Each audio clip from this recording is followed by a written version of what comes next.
নমস্কাৰ এই মুহূৰ্তৰ অসমৰ প্ৰত্যেকগৰাকী জনতালৈ দিবলৈ ওলাইছো ডাঙৰ খবৰ। আজি হৈছে ৭ জুলাই। আজি অসমৰ লাখ লাখ দুখীয়াসকললৈ কেইখনমান চৰকাৰী আঁচনিলৈ দিবলৈ ওলাইছো ডাঙৰ খবৰ। তো যিসকল মানুহে ভিডিঅ'টোত ক্লিক কৰিছে অনুগ্ৰহ কৰি ভিডিঅ'টো স্কিপ নকৰি প্ৰথমৰ পৰা শেষলৈ চাই থাকিব, কিয়নো এইটো ভিডিঅ'ৰ মাজত অটল পেঞ্চন আঁচনিৰ পৰা আৰম্ভ কৰি PM কিষাণ আঁচনিলৈ কেইখনমান গুৰুত্বপূৰ্ণ খবৰ আপোনালোকক প্ৰদান কৰিম। অনুগ্ৰহ কৰি ভিডিঅ'টোত ক্লিক কৰিছে যদি ভিডিঅ'টো স্কিপ নকৰি প্ৰথমৰ পৰা শেষলৈ চাই থাকিব। লগতে মোৰ চেনেলত নতুন হলে প্লিজ চেনেলটো সাবস্ক্ৰাইব কৰি মোৰ লগত থাকিব। তো বলক ভিডিঅ'টো আৰম্ভ কৰি আজি প্ৰথমটো গুৰুত্বপূৰ্ণ খবৰৰ বিষয়ে বিস্তাৰিত জানি লওক। তো আজি প্ৰথমটো গুৰুত্বপূৰ্ণ খবৰ হল অটল পেঞ্চন আঁচনিলৈ। ভাৰত চৰকাৰে লাখ লাখ দুখীয়াসকলৰ বাবে ঘোষণা কৰিছে অটল পেঞ্চন আঁচনি। তো এইখন আঁচনিত কোনোবোৰ মানুহে আবেদন কৰিব পাৰিব, আবেদন কৰাৰ পিছত কি লাভ হ'ব, কেনেকৈ আবেদন কৰিব লাগিব সবিস্তাৰে আপোনালোকক জনাই দিছো। অনুগ্ৰহ কৰি ভিডিঅ'টো স্কিপ নকৰি চাই থাকিব। তো ইয়াতে লিখা আছে Atal pension Yojana financial security during old age to unorganised worker. Atal pension আঁচনিখন হ'ল আনঅৰ্গানাইজড ৱৰ্কাৰ সকলৰ বাবে, যিসকল মানুহে কাম বন কৰি জীৱন নিৰ্বাহ কৰে সেইসকল মানুহে এইখন আঁচনিত কৰিব পাৰিব আবেদন। তো তাৰপিছত আৰু কি লিখা আছে সবিস্তাৰে জনাই আছো। অনুগ্ৰহ কৰি ভিডিঅ'টো স্কিপ নকৰি প্ৰথমৰ পৰা শেষলৈ চাই থাকিব। এইখন আঁচনিৰ জৰিয়তে আপোনালোকে প্ৰতি মাহতে নিজৰ বেংক একাউণ্টত ৫,০০০কৈ টকা লাভ কৰিব পাৰিব। তো কেনেকৈ লাভ কৰিব পাৰিব, কেনেকৈ আবেদন কৰিব পাৰিব সেয়াও আপোনালোকক বিতংভাৱে জনাই দিম, অনুগ্ৰহ কৰি চাই থাকিব। তো তাৰপিছত লিখা আছে individual age 18 to 40 years with a bank account are eligible.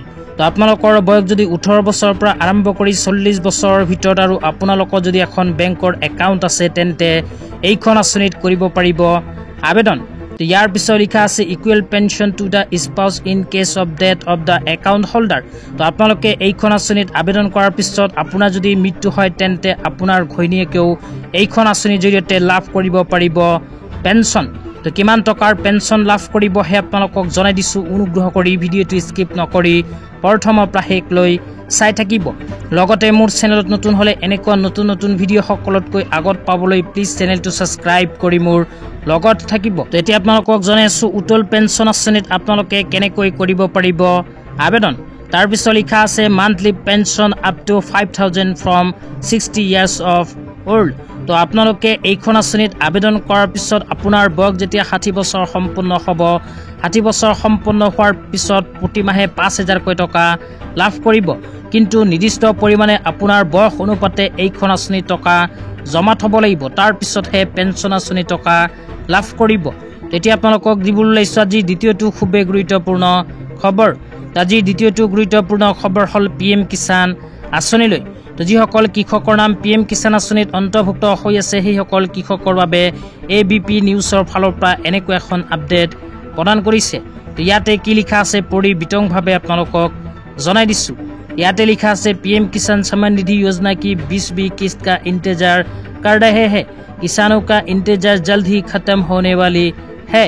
तो তাৰপিছত আৰু লিখা আছে प्रधानमंत्री नरेंद्र मोदी 18 जुलाई को बिहार के मोतिहारी की दौरे पर रहेंगे। तो ইয়াতে কোৱা অনুযায়ী ভাৰতৰ প্ৰধানমন্ত্ৰী শ্ৰী নৰেন্দ্ৰ মোদী ডাঙৰে অহা 18 জুলাই তাৰিখে বিহাৰত ভ্ৰমণ কৰিব। তাৰপিছত লিখা আছে उन दौरान PM किसान सम्मान निधि योजना की 20वीं किस्त किसानों की खाते में ट्रांसफर की जा सकती है।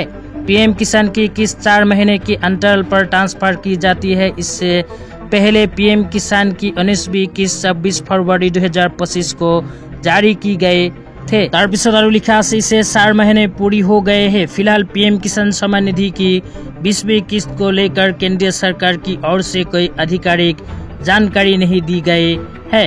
তো ইয়াতে কোৱা অনুযায়ী ভাৰতৰ প্ৰধানমন্ত্ৰী শ্ৰী নৰেন্দ্ৰ মোদী ডাঙৰে অহা 18 জুলাই তাৰিখে বিহাৰত ভ্ৰমণ কৰিব।